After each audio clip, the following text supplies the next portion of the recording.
पनवेलमध्ये श्री भगवती साई संस्थांच्या वतीने अक्षता कलश यात्रेचे आयोजन. पनवेलमध्ये श्री भगवती साई संस्थांच्या वतीने अक्षता कलश यात्रेचे आयोजन करण्यात आले होते. या धार्मिक कार्यक्रमास नागरिकांचा उत्स्फूर्त प्रतिसाद लाभला. ही अक्षता कलश यात्रा श्री साईबाबा मंदिरातून काढण्यात आली. या यात्रा सोहळ्यात मोठ्या प्रमाणात भाविक व विविध हिंदुत्ववादी संघटना, संस्थेचे पदाधिकारी व सदस्य तसेच श्री साई सेवक भक्तमंडळी मोठ्या संख्येने सहभागी झाले होते. प्रभू श्री रामाचे भव्य दिव्य मंदिर अयोध्येत साकारत आहे. या मंदिरात 22 जानेवारी रोजी मूर्तीची प्रतिष्ठापना होणार आहे. त्याचे निमंत्रण देण्यासाठी घरोघरी रामभक्त फिरणार आहेत.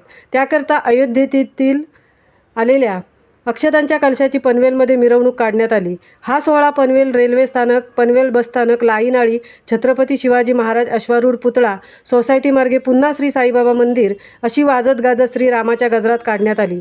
साई मंदिर येथून उत्साहपूर्ण वातावरणात यात्रेची सुरुवात झाली. यावेळी वाद्यांच्या गजरात फटाक्यांची आतषबाजी करण्यात आली. यासोबतच जय श्रीराम अशा गगनभेदी घोषणांनी संपूर्ण वातावरण भक्तिमय झाले होते. महामुंबईसह संजय कदम, पनवेल.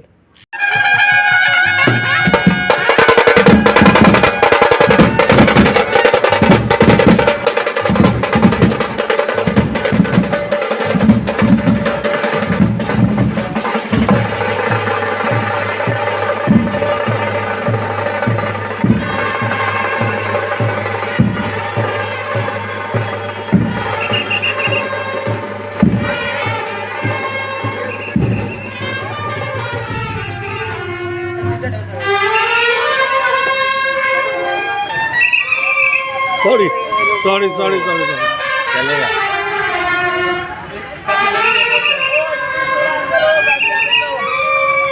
गीता वो बोल जो एक प्लेट दो, इसमें थोड़ा डाल दो, इधर से खाली लेके चलेगा। नहीं है तो बोलो ना, खोलो ना। राजू